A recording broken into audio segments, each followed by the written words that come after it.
Hello Aquarius, Sun, Moon, Rising, and Venus signs. Kamusta kayo? Sana po ay nasa mabuti kayong kalagayan. Welcome back po sa Star Tarot. At kung bago kayo rito, welcome din po kayo.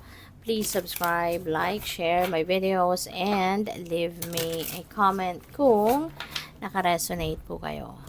So, tignan natin. First message ni Aquarius ay Knight of Cups.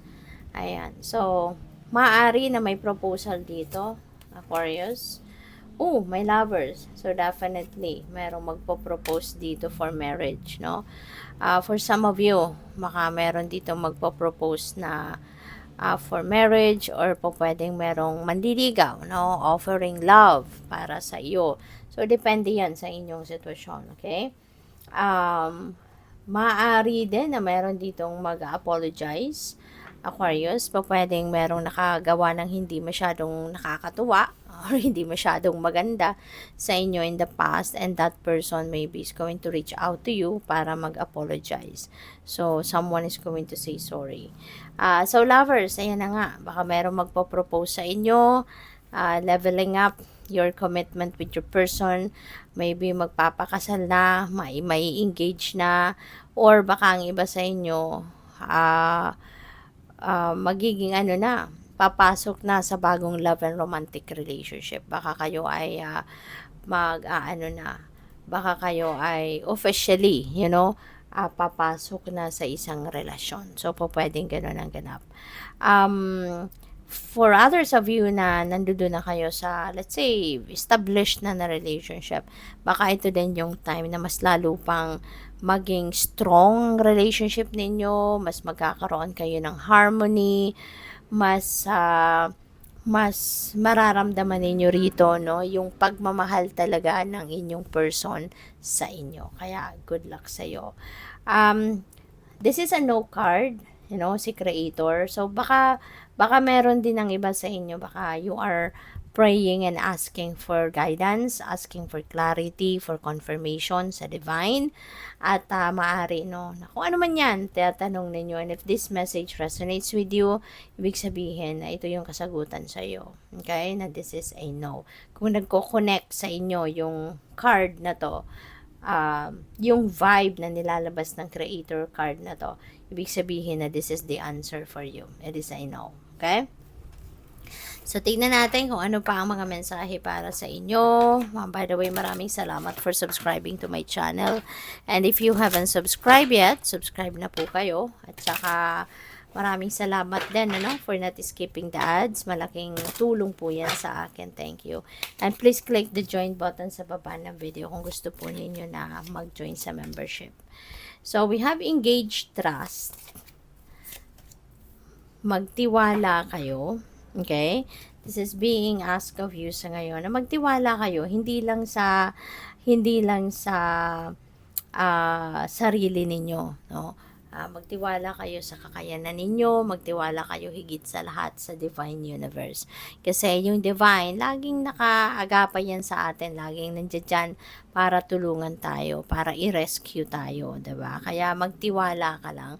Huwag kang mawawala ng pag-asa, even if may sitwasyon kang hindi masyado sigurong paborable para sa'yo, tiwala lang.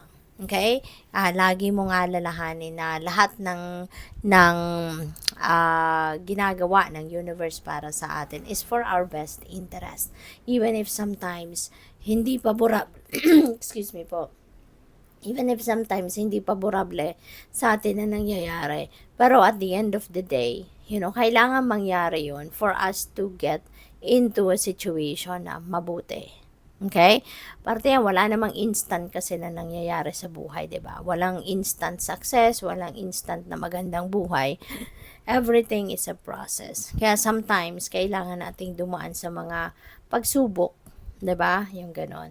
So, magtiwala ka lang. No? Kasi lahat ng nangyayari is part of the divine plan. Okay, that is part of our soul's journey. So, we also have clear away old energies. Okay? So, maaari na ang iba sa inyo, kailangan na ninyong maisip, ma-realize sa ngayon na old energies should go. Diba? Yung mga old energies na yan, mga old patterns, old belief system na pinaniniwalaan natin na hindi naman na nakakapagdulot ng magandang resulta sa atin or magandang tawag dito, magandang epekto, tanggalin na.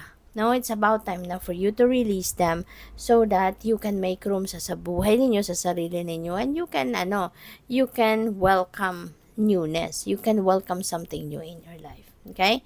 So, we also have asked for help. Okay? Hingi kayo ng tulong. If may kailangan kayo, if you feel like you need some support, if you feel like you need help from other people, then don't hesitate to ask for help. Okay?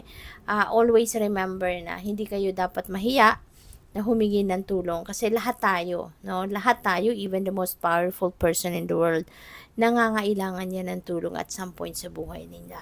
Okay? Kaya ganun din tayo, kung kailangan mo ng tulong, huwag kang mahiya. Okay, reach out to someone na mapagkakatiwalaan ninyo, reach out to someone na alam ninyo, no, na siya'y makakatulong sa'yo. Okay? So, tingnan natin kung ano ba ang ganap dito. Papatayin ng isa pang card. We have guidance is golden. Ayan. So, baka ang kailangan ninyo gabay.